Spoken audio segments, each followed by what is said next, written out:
Assalamualaikum warahmatullahi wabarakatuh. Kembali lagi kawan di Legenda Catur Dunia. Tadi malam hari jeda dari turnamen Norwegia, jadi tak ada partai yang digelar. Kita bergeser ke turnamen Dubai Open 2023 kategori A, di mana sudah memainkan babak ketujuhnya, yang tersisa 2 babak lagi. Sampai babak ketujuh ini ada Grandmaster asal India Arafin bersama Yu Yang Yi memimpin klasemen dengan perolehan 5,5 poin. Sedangkan Hans Niemann sendiri kawan, yang merupakan unggulan kedua di turnamen ini, dia menempati posisi ke-26. Hasil dari 7 game yang dia mainkan kawan, dia memetik 3 kali kemenangan, 2 kali kalah, dan 2 kali remis, mendapatkan 4 poin, dan dia minus 7,5 poin elo ratingnya. Dan semakin tenggelam elo rating dari Hans Niemann lagi untuk mencoba merangkak naik kembali ke angka 2700.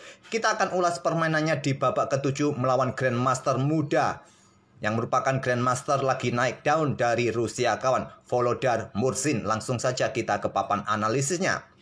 Volodar Mursin ini merupakan Grandmaster yang mulai diangkat oleh Federasi Rusia kawan. Beberapa kali di 2 tahun terakhir ini diorbitkan, sering mengikuti turnamen-turnamen terbuka internasional. Hans Niemann pegang hitam, Volodymyr Mursin pegang putih, mengawali dengan pion E4. Sisilah defense balasan dari Hans Niemann, pion C5. Kuda F3, pion D6, pion D4, pion C pukul, kuda pukul, sisilah terbuka. Kuda F6, kuda C3, pion A6, sisilah knight off, dan gajah E3. Pilihan utamanya adalah gajah G5, dan sedikit akan saya kasih tunjuk langkah-langkah berikutnya, bisa kalian hafal pada posisi jalur utamanya. Bagi kawan-kawan yang mungkin belum hafal atau belum tahu, setelah gajah G5 ini, pion E6, pion F4, gajah E7, menteri keluar ke F3, menteri hitam keluar ke C7, rokade panjang bisa jadi pilihan, pengembangan kuda B ke D7, selanjutnya pion G4 bisa kalian dorong, dibalas hitam dengan sisi kiri juga dengan pion B5, gajah sikat kuda F6, diambil balik dengan kuda, selanjutnya pion G5 bisa kalian dorong, kuda mundur lagi ke D7, giliran pion F5 kalian dorong, menyerahkan pion yang ada di peta G5 kawan, diambil oleh gajah, raja bergeser saja, kalian ikuti dengan langkah kuda ke peta E5 serang menteri, menteri bergerak ke peta H5, dan di sini mungkin menteri akan ke peta E7 ataupun ke peta D8 demi menjaga gajah di sini. Itulah jalur utamanya kawan. Dan di sini memilih pilihan nomor 2 gajah E3, pion E5, kuda mundur ke B3, pilihan utamanya. Yang lain adalah kuda kembali ke peta F3 atau tidak banyak yang memilih ke peta E2. Gajah E6, pion F3 masih pilihan utama dari variasi gajah E3 tadi kawan. Untuk kontrol peta G4, dukungan pion-pion di sisi kanan nanti langsung dihentikan oleh Hans Niemann dengan pion H5. Tadi gajah E7, pengembangan kuda B ke D7 juga bisa jadi pilihan selain pion H5 ini. Menteri naik ke D2, kosongkan jalan bagi rokade panjang bagi rajanya di langkah berikutnya bersama gajah 1 diagonal. Di sini pengembangan kuda B ke D7. Dan pion A4 merupakan pilihan terkuat atau yang paling banyak di sini adalah rokade panjang langsung atau kuda ke pusat. Kuda ke D5 pilihan Mursin. Menantang pertukaran, diterima langsung oleh Hans Niemann, diambil balik oleh pion ancam gajah, gajah F5. Di sini kawan, gajah E2 merupakan pilihan terkuat. Tapi memilih dengan langkah kuda ke peta A5, coba ancam pion atau provokasi untuk didorong 1 peta, 2 peta, akan menempati outpost peta C6 nanti. Ditolak lebih memilih gajah E7 dan masih gajah E2 merupakan pilihan terkuat. Segera rokade pendek pilihannya nanti kawan, tapi memilih dengan langkah pion C4. Ada benteng B8 jaga pion. Tadi tidak terburu-buru juga ambil pion yang di sini, akan memberikan kesempatan menteri hitam nanti keluar mendapatkan pion yang di sini kawan, ancam benteng, benteng ke C1 melindungi pion C2-nya. Akan memberikan kesempatan menteri hitam keluar. Pion C4 dipilih, benteng B8, baru gajah E2, gajah H4 skak, blokade dengan pion G3, gajah mundur ke F6, baru memilih rokade pendek Mursin di langkah ke-16-nya. Di sini pion E4 mulai dibuka oleh Hans Niemann lajur pusat. Diterima pion F pukul pion E4 untuk membuka lajur F juga bagi bentengnya. Setelah diambil balik oleh gajah, ada benteng AE1 persiapan di lajur pusat. Di sini kuda ke pusat ke E5 menambah blokade di lajur pusat kawan. Sudah tidak ada lagi pion yang bisa mengganggu kuda kecuali gajah nanti bergerak ke peta gelap untuk coba rebut kuda di peta E5 ini. Ada pion B4 lanjut Mursin, pion H4 balas Hans Niemann. Di sini benteng F4 dipilih. Tadi pion G4 bagus dipilih untuk menjadikan petak-petak tertutup lajur G ataupun lajur H kawan. Kalaupun di sini tadi pion ini kalian dorong terus dihentikan juga agar pion ini tidak berkoneksi dengan pion H3, kalian dorong sekali lagi memaksa gajah mundur, kalian mempunyai lajur F yang semi terbuka sekarang. Giliran pion C5, kalian buka permainan di sisi kiri. Memilih dengan benteng F4, gajah mundur ke G6, sekarang baru pion C5 agar kuda tidak mempunyai dukungan pion lagi kawan dan membebaskan pionnya nanti di lajur D. Ditolak terlebih dahulu pion H pukul pion G3, pion H pukul pion G3, dan di sini raja bergeser ke F8 meninggalkan lajur E. Kuda C4 tantang Volodymyr Mursin menantang pertukaran kuda ataupun ingin incar petak D6. Dibiarkan saja oleh Hans Niemann memilih menteri C8, ingin keluar ke lajur H nanti bersama bentengnya, awas ada ancaman di lajur H. Dan pion G4 merupakan salah satu cara terbaik untuk blokade akses menteri kawan, tapi memilih dengan gajah membuat langkah pengorbanan sementara. Diterima, kuda ambil gajah G4. Selanjutnya di sini kuda B6 untuk ancam menteri dan menteri tidak punya petak lagi untuk mengawal kudanya ini kawan. Kenapa tidak ambil pion yang ada di petak D6 sekaligus tempo ancam menteri? Menteri masih punya petak terang, petak D7 tetap kawal kuda. Oleh karena itu memilih ke petak B6 tetap mengawal petak D7 ini ancam menteri. Dan di sini ada cara mempertahankan kudanya kawan. Silakan pause video ini untuk beberapa detik dan temukan cara terbaik bagi Hans Niemann untuk mempertahankan kudanya. Tapi dia harus merelakan perwira yang lain.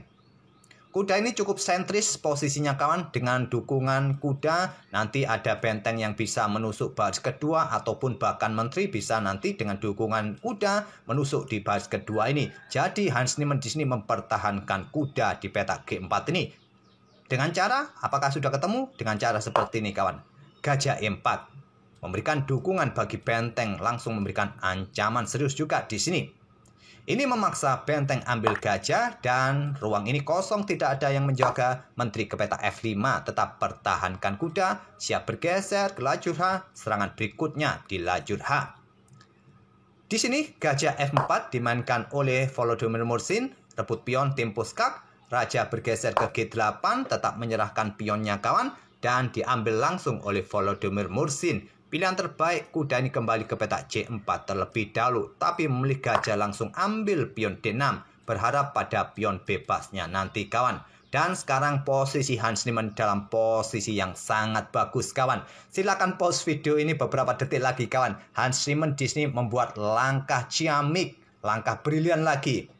Tadi gajah ke petak E4 brilian, sekali lagi kalian akan menemukan langkah brilian dari Hans Niemann. Oke, tak perlu lama, pasti sudah sangat jelas kawan. Ada ancaman potensi skak di sini dan skak mat kawan. Jadi perlu mendefleksikan posisi menteri agar tidak menjaga peta F2, yaitu dengan gajah C3 oleh Hans Niemann membuat langkah pengorbanan.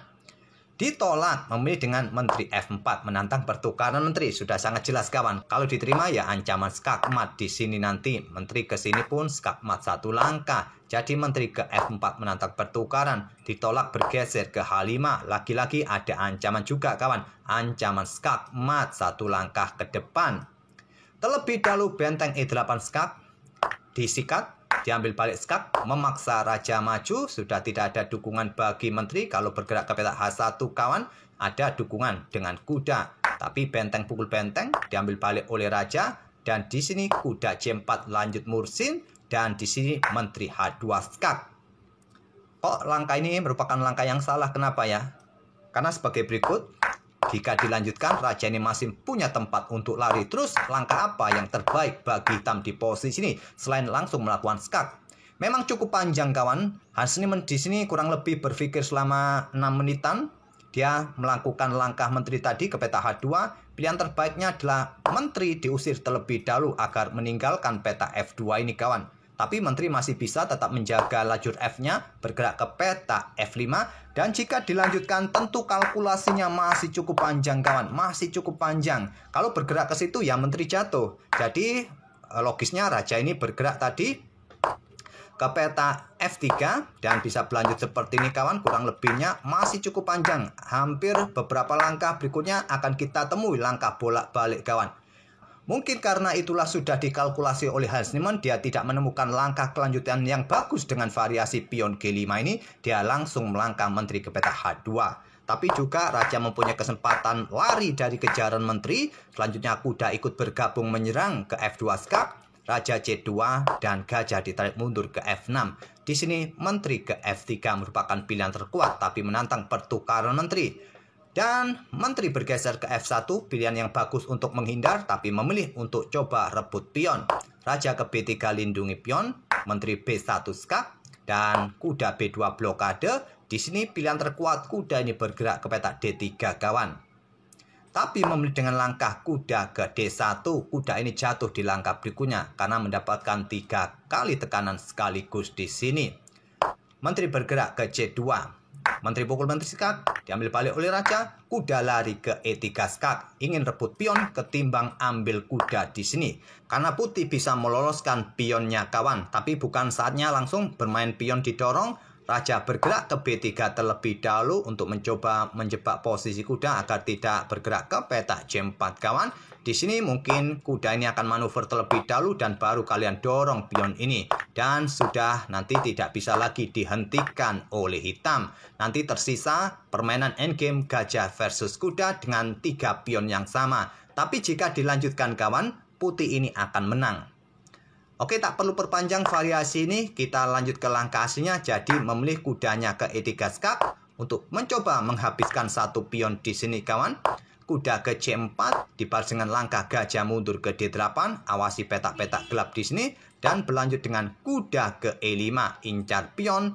Raja bergeser, ada pion C6 diadu, diterima, diambil balik, ancam gajah, gajah bergerak ke B6. Giliran pion A4, pion F6 juga adu balapan siapa yang lebih cepat dengan komposisi pion yang sama. Putih mayoritas di sisi kiri, hitam mayoritas di sisi kanan. Cuma perbedaannya, aktivitas kedua raja ini sedikit berbeda kawan. Di mana hitam masih berada di baris belakang, putih sudah maju 2 langkah. Pion A5, gajah C7, di sini ada raja mulai bergerak. Gajah pukul gajah, raja ambil kuda, dan di sini gajah mundur ke C7, ada kuda D4, dan berlanjut raja bergerak ke F7. Pion G4, hentikan laju pion. Pion G6, kuda ke E6, ancam gajah. Gajah bergerak ke G3. Pion B5 diadu. Setelah diterima, pion A lolos. Gajah mundur ke B8, dan kuda D8 skak. Raja bergeser, kuda ke C6, ancam gajah akan meninggalkan peta A7 dan bisa promosi pionnya kawan. Gajah dilepas, kuda ambil gajah skak, raja bergeser, kuda kembali ke C6, ada pion F5, pion G5, dan Hans Niemann menyerah. Apabila permainan dilanjutkan dengan mendorong pion kawan, maka bisa kalian cegat dengan langkah kuda ke peta E4, mencegat pergerakan maju ataupun rebut pion yang di sini, dan pionnya nanti juga bisa lolos. Kalaupun permainan berlanjut seperti raja ini bergerak ke peta B6 ataupun langsung mendorong pionnya untuk segera dipromosikan kawan, kalian tunggu saja pergerakan pion ke peta D3, garpu kedua pion ini kawan. Kalau pion ini didorong, kalian bergerak kejar pion ini saja, tak ada masalah. Dan di sini raja mulai bergerak ke sini kawan untuk ancam pion yang di sini, kalian ambil pion yang di sini, raja ambil pion yang di sini, dan kalian mulai bergerak dengan kuda ke peta ini skak dan garpu pion. Dan pion ini nanti juga bisa lolos. Banyak variasi kawan, mau bergerak seperti apa, pion-pion ini habis nanti dan pion ini akan lolos di lajur G. Walaupun pion ini jatuh, masih ada pion G dan putih masih bisa menang. Oke, itulah kawan kekalahan kedua dari Hans Niemann di turnamen Dubai Open. Oke, semoga permainan dan ide-ide dari permainan Sicilian Najdov tadi bisa menghibur dan memberikan referensi kalian, dan kita akan bertemu di video-video berikutnya. Terima kasih. Wassalamualaikum warahmatullahi wabarakatuh.